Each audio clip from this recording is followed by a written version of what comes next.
Everyone, my name is Marek Rudak, and the goal of this video is to simplify your relationship with maintaining excellence in spite of the score.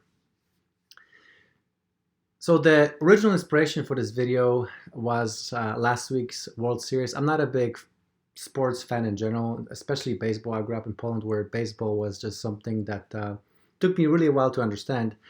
But having said that, our home team, the Astros, were in the finals, and even I myself, not being a sports fan, I got myself plugged in.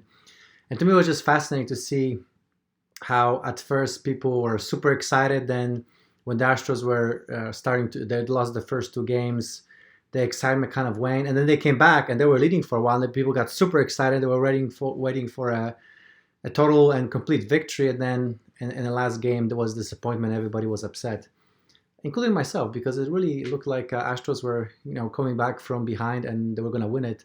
And even myself, as not a big sports fan, got myself caught up in a frenzy.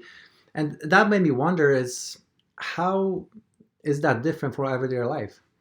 And in particular, I just had a session the other day with one of my clients who is working on getting funding for his company. And he was just sharing with me how he didn't feel like he did good enough. He just kept beating himself up because there was no clear indication from the person he talked to whether it would be investment or not. And he was just trying to get coaching on how to deal with that uncertainty.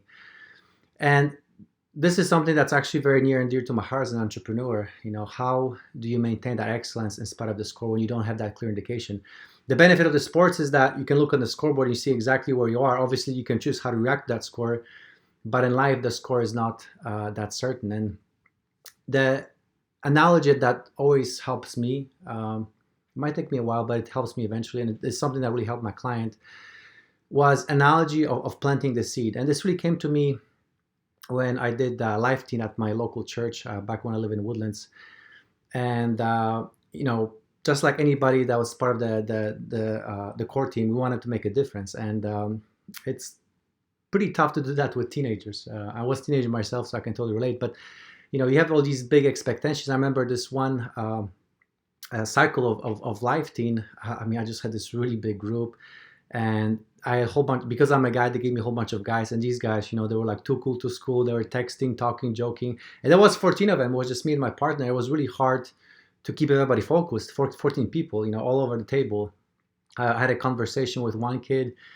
And then all of a sudden, somebody was just having a side conversation, or another kid was sharing, and another kid was just jumping up and down. And I was just like, please sit down, please listen. And I was like, what am I doing over here? And it felt score-wise like I wasn't making a difference. And for a while, I thought to myself, well, am I doing something wrong? Should I stop doing this? Am I making a difference? And then at that time, as I was thinking about this, as I was praying about the situation, I remember something that the youth minister told us very early on is that your job is to plant the seeds. And if you focus too much on the crops, you're making it about yourself, not about God. And that was a very, very simple but very powerful analogy to me. And that's something that helps me center myself. Whenever I get too caught up in the crops, I get back to the seeds, because at the end of the day, all we can do is tend to the soil and plant the seeds. But what comes out of it, there's a lot of different factors that are out of control. And so when I shared that analogy with my client, there were some other things, but that really analogy helped him to realize that, hey, I did my best. I showed up. I didn't hold back. I took a step of faith, because at the end of the day, and I'll use another analogy that's a little bit crude. It's the difference between a hookup and a marriage. This actually comes from Gary Vee. It's not my own. I stole it from Gary Vee. Obviously, there's a lot of things you can do, a lot of corners you can cut to have a hookup, but is that the person you want to marry? As it should be with all of our relationships, whether personal or professional, we want to make sure that our relationships are there for the long term. And so if we want to have our relationship last a long time and be meaningful relationships, well, then we have to invest and accept the fact that sometimes people walk away for all the right reasons. So my friends, if there's a relationship, whether personal or professional, that you're not sure about if you're doing the right thing, or you not feel like you getting the right results, think of the analogy of planting the seeds. Are you planting the seeds? And if you're still having some questions and you need some help sorting that relationship out, please go to CS1 Mindset and click on Relationship Audit. where I'll be more than happy to help you out. Until next time, God bless and talk to you soon.